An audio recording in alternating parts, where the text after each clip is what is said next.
Good morning, Cullman. Thank you for joining us on Cullman Today. I'm your host, Christine Wiggins, and today is Tuesday, March 4th. Coming up on Cullman Today, McBrayer steps down, a new turf at Wallace State, and a chocolate cook-off. All of this plus sports, weather, and more. Now let's take a closer look at the top stories happening in Cullman today.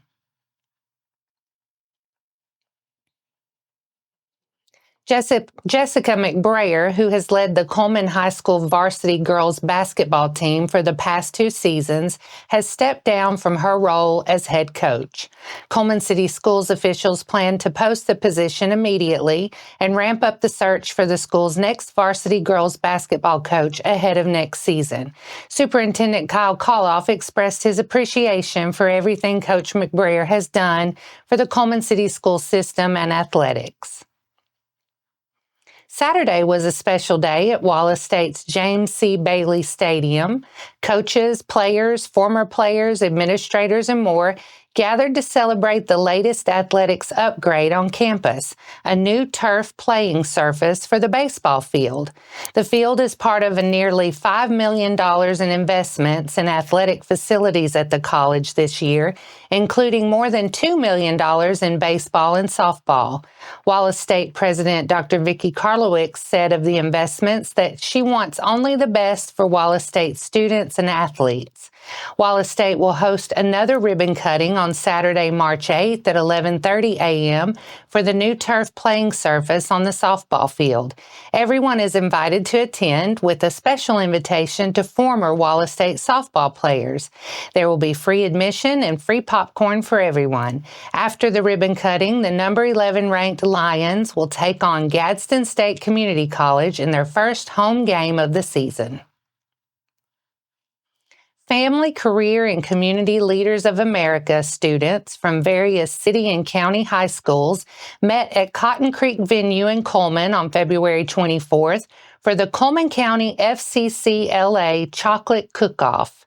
Students could enter one of 3 categories: chocolate desserts, chocolate cakes, or chocolate pies. Aubrey Murphy from Cullman, Macy Garman from the Cullman Area Technology Academy, Rebecca Baggett from Cold Springs, and Lily Warren from Holly Pond tasted Sweet Victory in the dessert category. In the cakes category, Alyssa McKeag from Vinemont, Reese Guthrie from West Point, Emma Elliott from Good Hope, and Lily Powell from Vinemont took the cake.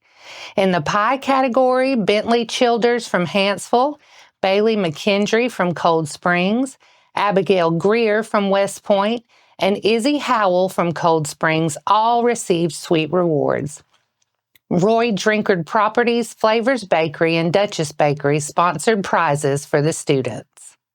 And those are the top stories in Cullman today. Coming up, number 1 Auburn wins at number 17 Kentucky to claim the SEC championship. Sports is next.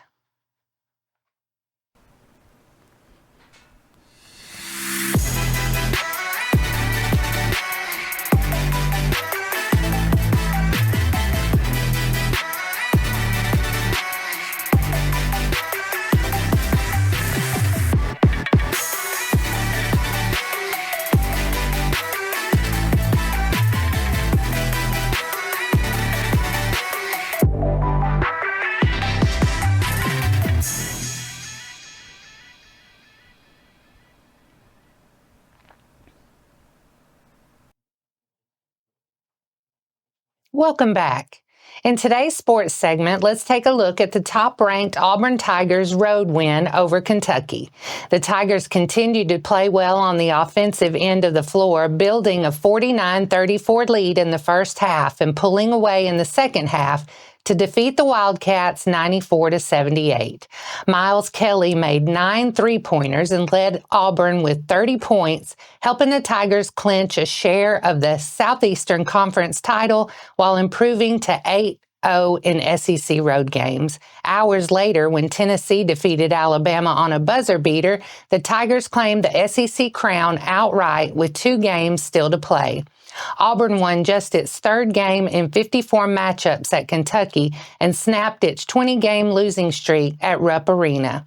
The 16-point win is the Tigers' third largest margin of victory over the Wildcats all time and their largest on the road in series history.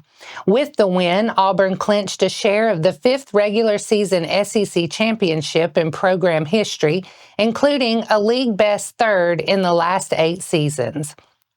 Auburn also matched school records with its 27th regular season win and 15th SEC victory. Both records were previously set in 2022. With the win, Dylan Cardwell becomes the winningest player in program history with his 115th victory, passing Jalen Williams.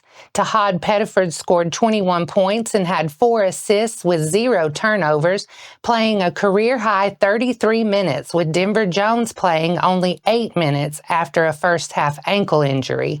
Auburn forced 18 turnovers and held the Wildcats to 4 three-pointers on 17 attempts. The Tigers made 12 three-pointers in 26 attempts and trailed for only 19 seconds in the game.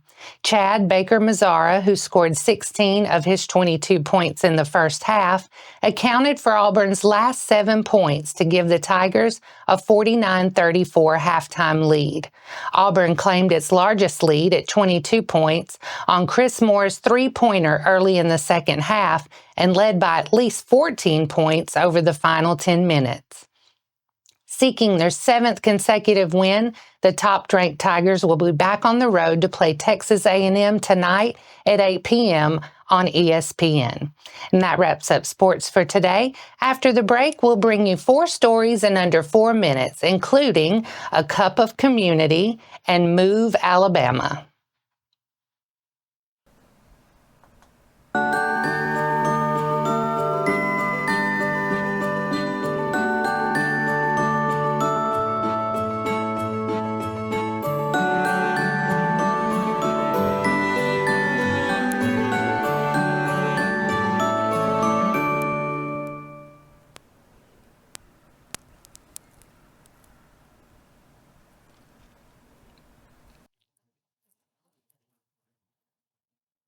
Welcome back. Now it's time to speed things up with a news rundown. 4 stories in under 4 minutes. The Cullman Chamber of Commerce is hosting a networking event called Cup of Community, meant to bring together local leaders and community members. Enjoy a free cup of Karma's coffee while connecting and sharing ideas with Good Hope's mayor and city council at Good Hope Park this Friday from 7:30 to 9 a.m. There's potential for some rough weather tonight and tomorrow. The U.S. National Weather Service in Huntsville is forecasting a line of strong to severe storms with a threat for damaging winds, heavy rainfall, and a few tornadoes. The EMA is reminding folks to have multiple ways to get warnings, make a plan, and know what you'll do if a warning is issued for your location. Also, a wind advisory has been issued for the entire Tennessee Valley on Tuesday and Wednesday, with gusts up to 30 to 40 miles per hour. The EMA advises securing outdoor items and using extra caution when traveling. Move Alabama, a statewide community activity challenge designed to encourage physical activity in fun and simple ways, kicks off this month. The initiative aims to promote a healthier lifestyle through movement with family, friends, and neighbors. Free challenge flyers available at the Cullman County Extension Office, Cullman County Library locations, or online at the Move Alabama Facebook page will provide easy and accessible ways to incorporate more movement into daily routines. Local pop-up challenges will serve to connect residents with movement opportunities in their local environment while encouraging friendly competition and community engagement. For more information about Move Alabama or to learn about local pop-up challenges, contact the Cullman County Extension Office at 256-737-9386. Lion's Kitchen, Wallace State Student Food Pantry, and the Cullman Caring for Kids Mobile Food Pantry have teamed up to offer students an additional resource when it comes to accessing food. Once a month, the mobile unit makes its way to the Wallace State campus in Hanceville to distribute pre-made boxes of assorted food to currently enrolled students. Lion's Kitchen serves on average 150 students per semester, with most of those students visiting the pantry about 5 times per semester. Lion's Kitchen, a United Way partner agency, receives the majority of its funding from grants and donations. If you would like to donate to Lion's Kitchen, contact Bobby Tarvin at 256-352-8234. And that's your 4 stories in under 4 minutes. Now for a quick break before we look at the weather ahead and pay our respects with obituaries. I'll be right back after this quick message. Step into Cullman, where local heroes and community spirit shine. Introducing Community Matters Magazine from the Cullman Tribune, your guide to inspiring tales and community spirit. Celebrate our local champions and dive into the festivities at Christ Kindle Market. Feel the season's cheer and discover stories that inspire.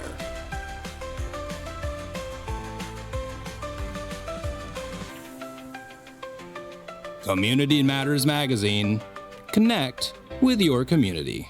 Find your free issue at these locations or download a copy online.